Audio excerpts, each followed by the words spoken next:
Masak apa Mbak Ayu rek? Goreng tahu ambek mie. Lho mie. Wis tahu.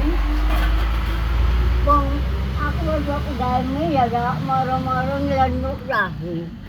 Aku gak tahu. Kuwi bae kadung aku. Apa kuwi? Godho, ireng-irenge ndono. Sego. Godho. Hah? Godho. Sego. Godho. Ya iku Ireng-irenge ndono. lebih. Wes gawein sarapan wes.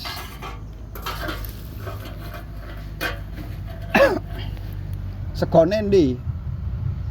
Segone. Hah? Segone. Sego ndi? Tekan ndi? Segone ndi? Kapan? Segone lho ndi wis masak sego? Teko sono ndi to? Sego. Sego ndi? Lah ya wis masak. Hah? Ndi?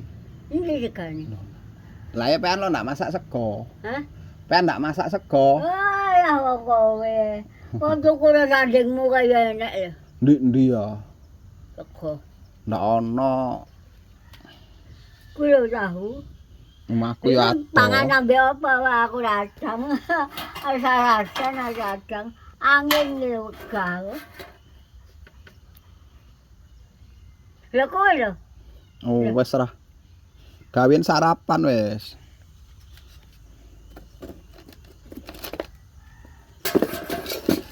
Nombo duit piro? Gak ada duit. 2000 ya apa duit kok Enak golek lho dhewe. ganyang tahu. Iki 2000. Hah? Iki Piro kuwi? 2000. Ya kok merong aku. Kate Oh, piro? kurang. Ndak.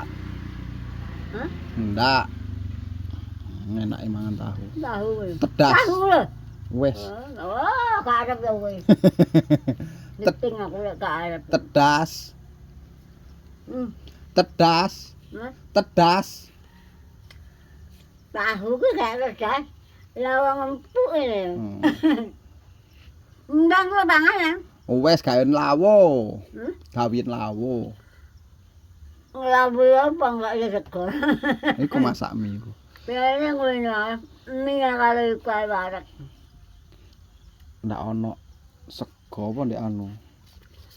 Lek ndak di Lah, pasar lek tapi bengi ya, kok. Lek tuku nang wong kae sekolawan kae akeh aku ngejari aku. Mal-mal ditandingi.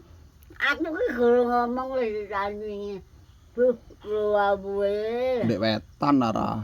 Ndek wetan ara aku ndak liwat. Liwatku sobo ndek kono, wonge durung dodol, durung buka. Lek sobo aku liwat durung buka. Wong sing etane gandok lho. Lah ya lek sobo durung buka. Nang ke